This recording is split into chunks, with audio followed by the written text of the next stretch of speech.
What's going on, everybody? Welcome back to my YouTube channel. My name is Izzy. You may know me as Pandizzy on my Twitch channel. And today we are going to be ranking all the rogues on Rogue Company based on my opinion on both attack and defense side. I've seen a lot of people put out their different tier lists for attack and defense, and I'm going to be filming this a little bit more freeform so that you're getting a more authentic version of my opinions. So I'm gonna be filming this pretty much all the way through and thinking pretty much out loud as I'm going through these rogues, thinking about them and how their abilities interact in a team fight setting. And I'll be specifically looking at these rogues in more of from a Demolition game mode perspective. For those of you who are not familiar with Rogue Company, it is a game that is available on Epic Games, made by Hi-Rez, and it is now available in beta. If you want to access your beta keys, you can visit the Rogue Company's website, or you can come over to my Twitch channel, twitch.tv/Pandizzy, and ask me about more details about getting access to the beta.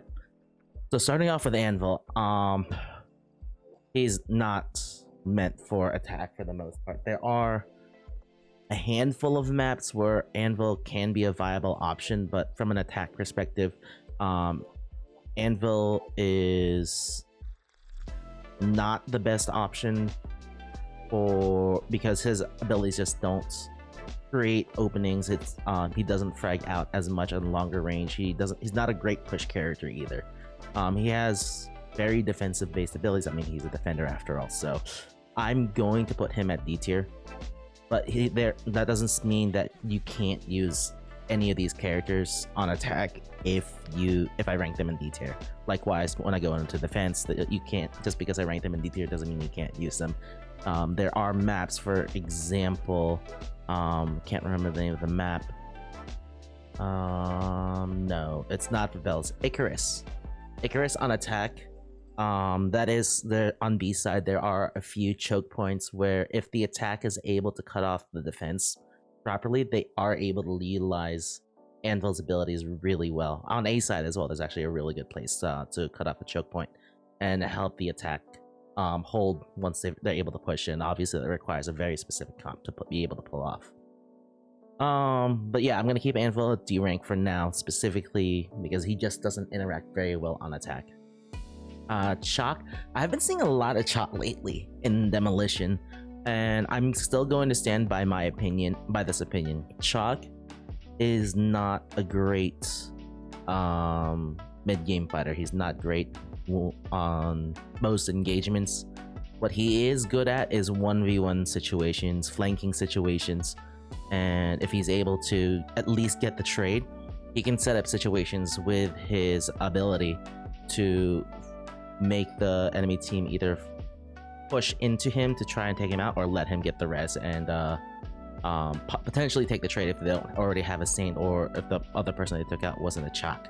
So I feel like he doesn't offer much from a team fight perspective, but lately, from what I've been seeing from really good chalk players, he does offer a lot in trading or picking off other rogues during the game. So I'm gonna put him at C tier for now. And I may move these guys around the more I build this out, the more I talk through everything. Dallas, I am an advocate for Intel in this game. Intel is very key in this game, and I honestly believe, like, once esports and all of that stuff starts coming out, I'd be interested to see how teams with Intel versus teams without Intel perform overall. As far as Intel characters go, Dallas is probably the stronger of the two compared to Talon. Primarily because he does have those long range options. He's still able to frag out, and he's a lot more flexible in his options when he needs to frag out. So I'm going to put Dallas at A tier. I really like his kit overall.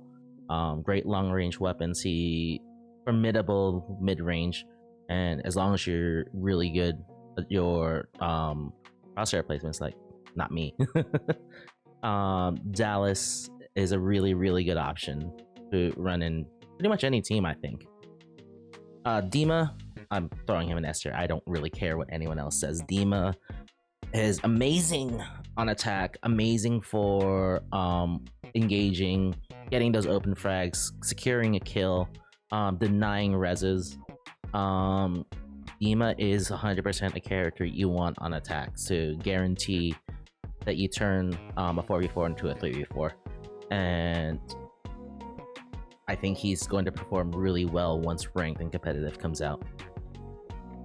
Lich is another one that I think on attack is going to perform extremely well. Depending on the team comp, of course. Lich does extremely well against characters like Anvil, Trench, people that have placements. He also does well against Ronins that want to place their daggers in cheeky corners, things like that. It can also act as a bit of a scout if he is able to position well enough. Put him in a team that's able to flank, like say put a Lancer or a Scorch with a glitch to deny abilities once he engages with the ult, eliminate any hazards or obstacles that are in the way. Lancer and Scorch just runs in, GG. And moving on to Lancer, another character I want to put in S tier. And my reasoning for that is her just raw dueling ability is honestly the best in the game. I'd say it's a toss-up between her and Scorch, but Lancer's just a lot more consistent than Scorch is right now. Lancer is probably the best flanker as long as you're able to provide her the intel, which hence why I think intel characters are going to be very key in the meta. Lancer can set up for those positions, know when to time her ability, where and when to sneak up on enemies. Once that her teammates are able to draw their attention, get some gunfire in there, she can sneak in, get at least guarantee a trade.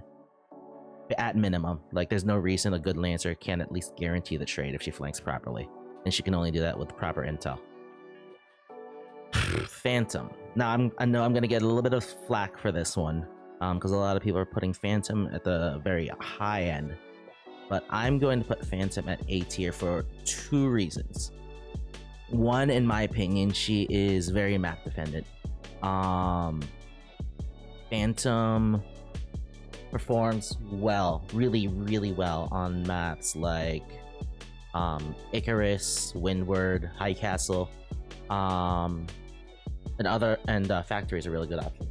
Lysa too.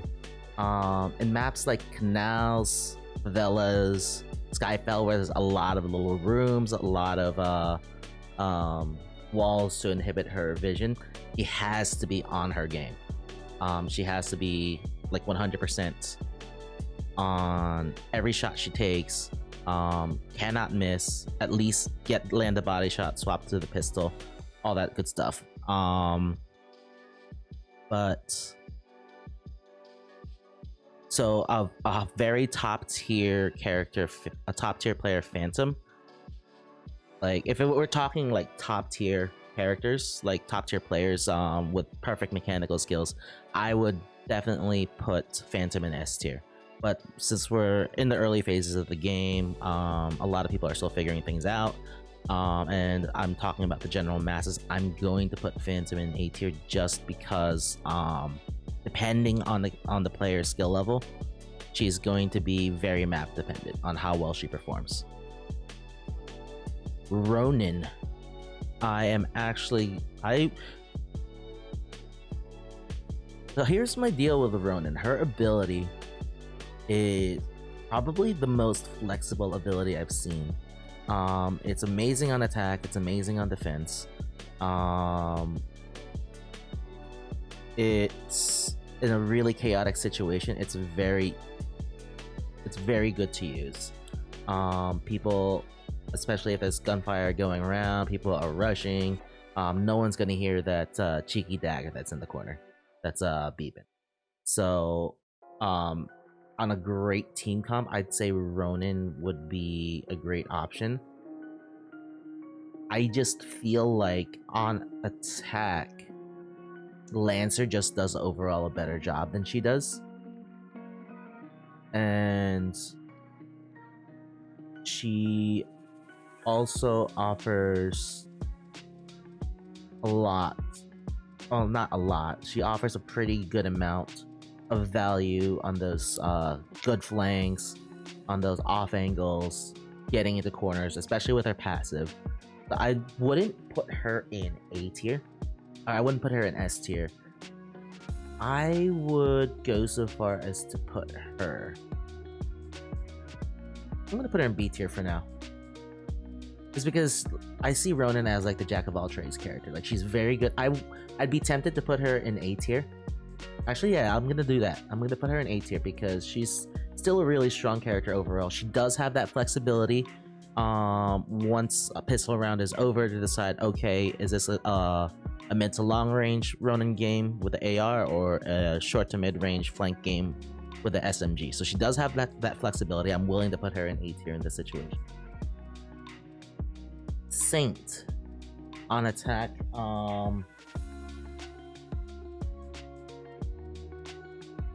I want to say Saint is a really good option, a really good candidate for A tier. I mean, just Saint in general is, in my opinion, a must pick in most teams. That revive is key. He's got great long range weapon options. He has great mid range capabilities with his AR. I personally run his DMR more on my end, but depending on team comp, you can run the AR on how aggressive you want to play as Saint. And the one thing that hurts me with him is his gadgets. His smokes are only really useful on attack, I think, if you're able to upgrade it to rank 2, I believe it is. So no real kill potential, but that support capability that he has once he has a helping hand and his ability is key for helping if there's a flanker that goes in for a trade, get that res off the side. It gives your team the opening to push in, forcing the defense into a decision: are we gonna go kill the res guy or are we gonna prevent the push? So I really like. I think Saint is a really good candidate for A tier. Scorch. See, I feel like I'm stacking the S and A tiers. We're probably gonna move these guys around a little bit more as I talk through this. So Scorch, for now, I'm gonna go ahead and put her on A tier. That nerf did hit her hard, bringing her ability down from 15-second activation to a 7-second activation.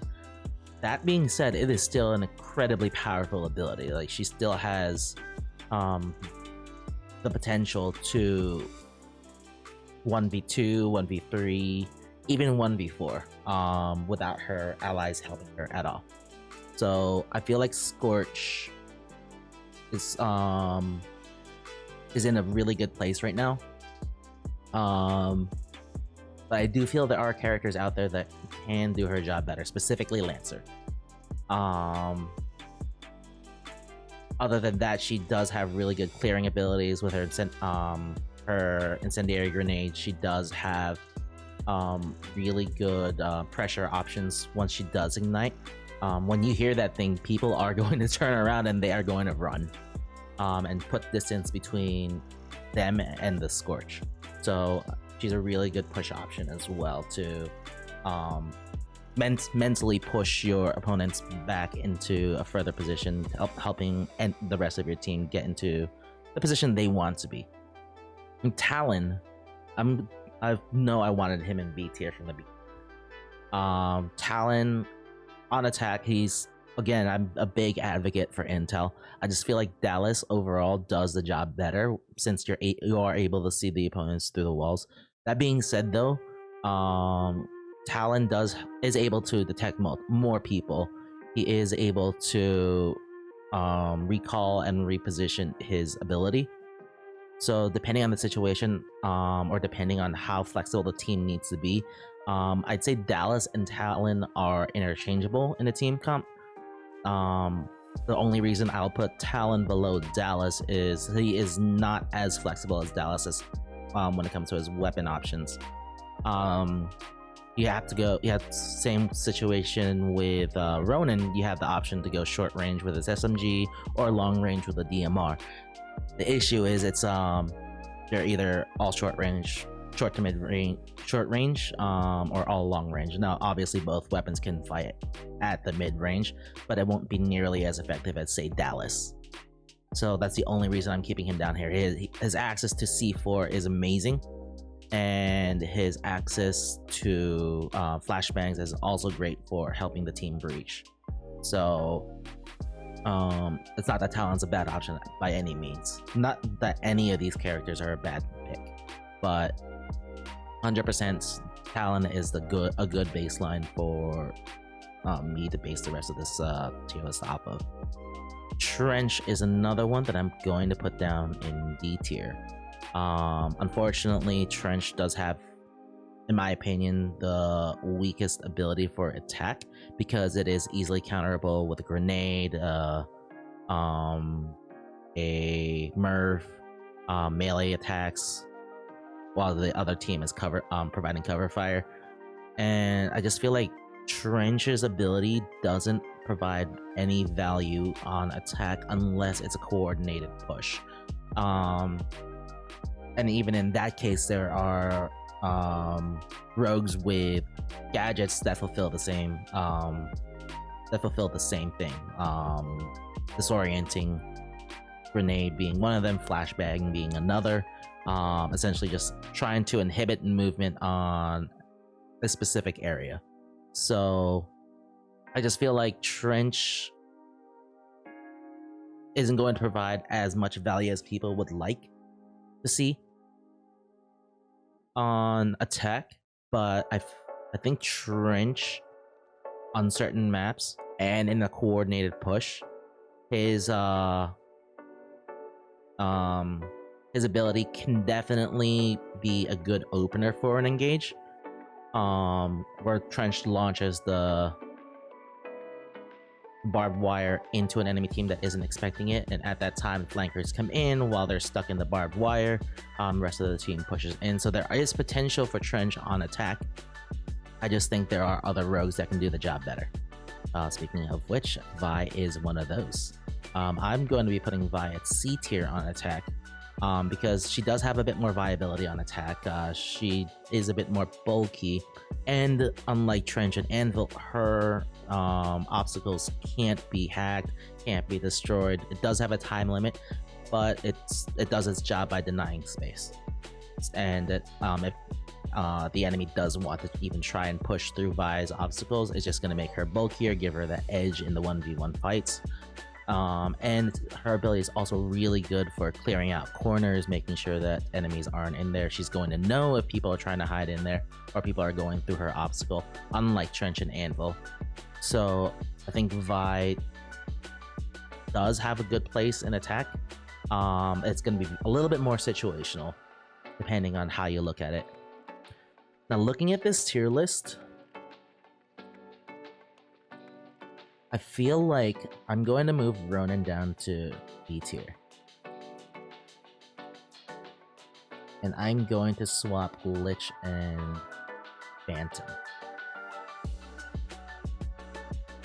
Because, like, thinking about it, as I was going through the tier list, I definitely want to make the assumption that players are even mechanically across the board.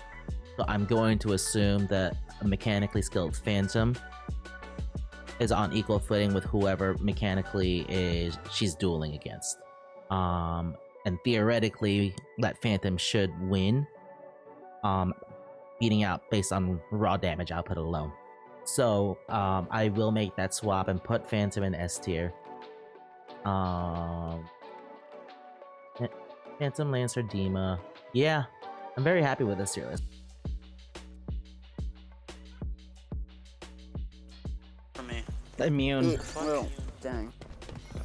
Oh, it's that glitch. It's annoying. Got her! I made her kill herself!